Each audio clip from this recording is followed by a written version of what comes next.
Lisa Jacobs, also known as Sticker Club Girl, and we are here at Conspire Phoenix in downtown Phoenix to learn about making paper from paper. It'll be art paper. We'll be using computer paper from my classroom, and we'll be recycling it. We're going to be starting with paper that has been shredded in individual pieces. And what happens when you have paper, the fibers have all weaved together and laid across each other, and then as the paper dries, they shrink, and that's what forms the bond that makes paper strong. Well, if you cut your paper to recycle it, all those fibers are like little straws, and the ends of the straws get mushed.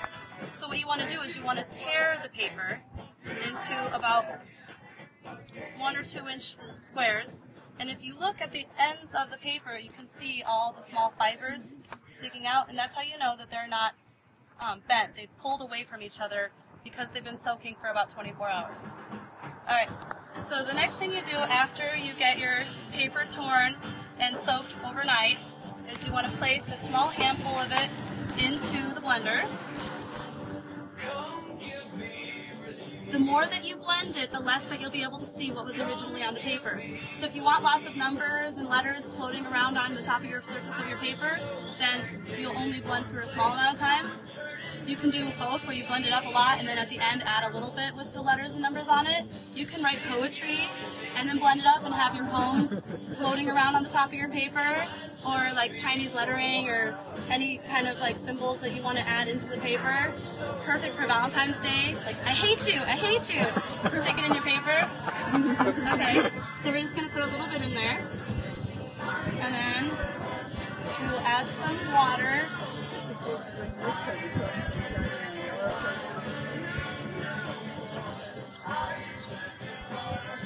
With our brand new blender.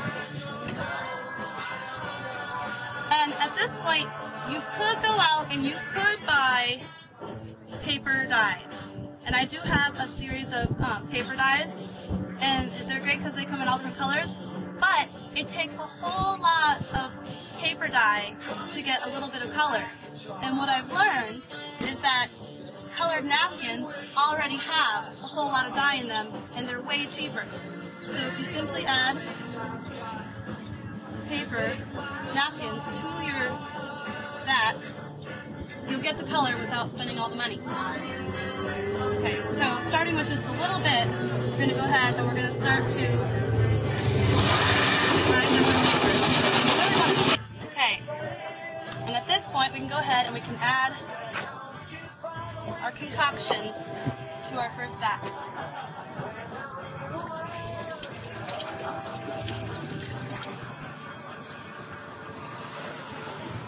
Okay, now in order to have enough in here to make it worth starting, we need to do it about 3 more times. And at this point, I think you guys should come over and give it a try.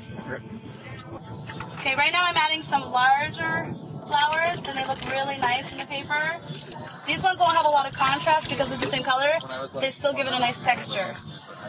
Now we have a grid, a screen that goes on top, and a decal, which gives the term deckled edge. When the edge has a little bit of a wave to it, it's the deckled edge, and that comes from the shape of the screen. Okay, so you want to get all 3 of these really nicely aligned together.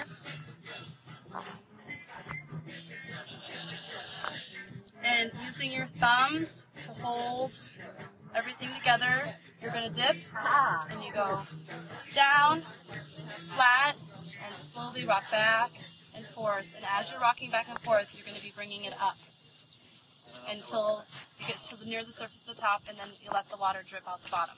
Okay? But first, you got to stick your hand in the vat and agitate the water.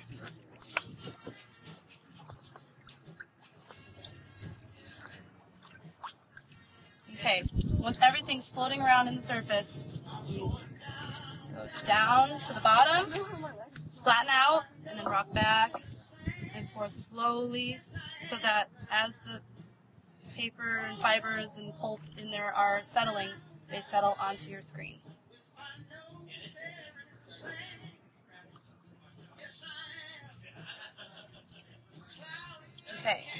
Looks like we're still going to need a little bit more pulp in there. I think we got a lot of great color, but we didn't get enough of the fibers in there. And then at this point, you remove the decal. You bring your paper over. We're going to just use milk crates because that'll allow all the water to drip out the bottom. You're going to take a couching cloth and set it over your paper. And then we'll take a squeegee and in a smooth, even motion, start pushing the water out. Yeah, they had a whole bunch of different systems. Okay. And now you're going to want to grab a sponge. And if you I find that if you kind of press down first and then slowly let it come up, it'll absorb the water.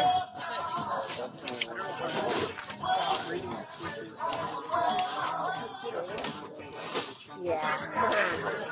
I was going to sit on the phone.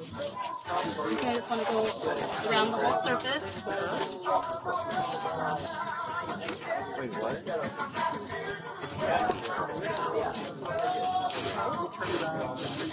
Yeah, you're doing great. You're doing great. It's just a little tired. So, this paper now? Yeah. School paper towel works better because it's thicker, but this will work just fine too. Do I press on it now? Yeah, you want to press on it, especially around the edges, mostly on the edges. So get it to kind of stick to it. Okay, that should be great. And then at this point, we're going to flip it over one more time because we really want it to stick to the paper towel. And you can see that it's already coming away easily. And so I like to just make sure I'm keeping it bent back away from the paper. There's another one. And there's your first piece of paper.